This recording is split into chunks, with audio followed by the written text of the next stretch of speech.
I'm Michaela. This is my mom, Amber, and this is my baby brother, Jacob, and this is Dr. Sam. Welcome to AFD TV.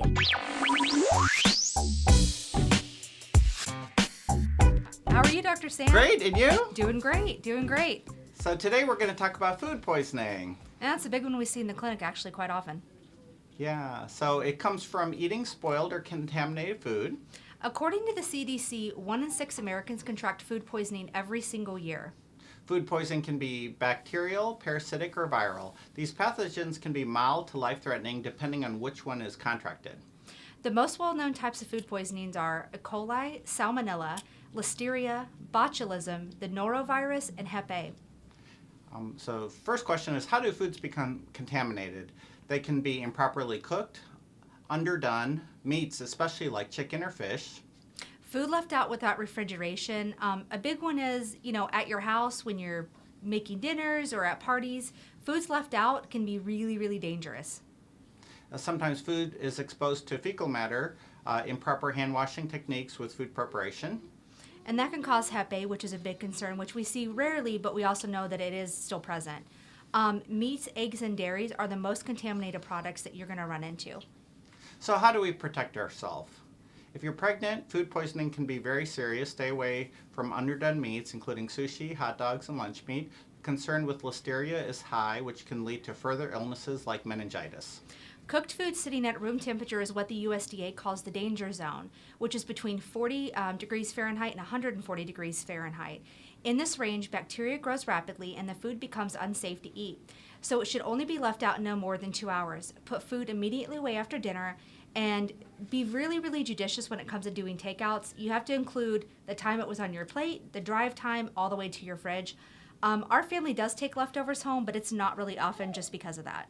Yeah, no, that makes sense. So we have to be, extra careful. And, one of the things we have to be careful about, too, is even if your food is good, what about the food in your fridge or at your work Absolutely. or school? Because things can transfer over from others. Absolutely. So that's a very tough one, because even if you're doing a good job, how do you know others are doing a good job, too? I mean, at our practice, we, of course, label our names and date all our food. Absolutely. And so if it's been there for more than a couple days, then it gets tossed regardless. Right. So Well, and there's things all the time, especially in people's homes. The things that you see a lot of food poisonings from are cheeses, especially like the Romanos and the grated Parmesans. Those actually go really bad really quickly, and you can get botulism from them. yeah, no, that's And you true. can tell by the swollen containers, especially on cheese products.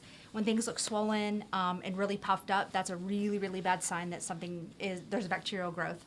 Yeah, and then also obviously with kids and so on, your son and Oh, stuff, yeah. they don't know. They'll No. put anything in their mouth. Absolutely. So we have to be extra careful. And the other one is there's more and more in the way of now we're eating healthier foods, which is great. However, fruits and vegetables can be spoiled a little easier too. So Absolutely. it's good to pick fruits and vegetables that ideally will last a little longer. I mean, my favorites are apples and oranges and Yeah. those cuties, because they seem to last a little bit longer without spoiling. Absolutely. And I think the other big thing, too, is when you're doing the fruits and vegetables, especially for E. coli, is washing them extremely thoroughly.